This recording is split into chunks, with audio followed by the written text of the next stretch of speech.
Hey guys, welcome back to TechMan. Today, let me show you Archero 2 Weapon Tier List 2025. Welcome to Archero 2 Weapon Tier List for 2025. Today, we're ranking the 5 main weapons in the game. First, the Agile Knuckles.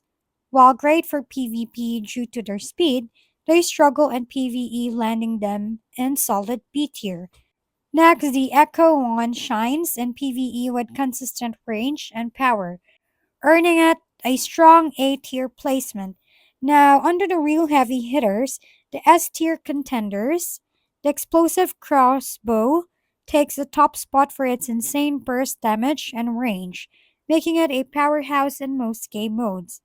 Close behind it's the magic staff, perfect for skilled players who know how to control crowd damage. Finally, we've got the classic bow, dependable and effective. It's the weapon that carries most players through the game, and that's our quick rundown.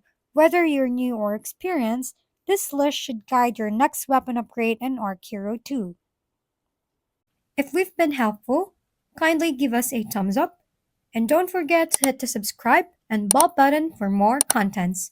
For any questions and suggestions, comment down below.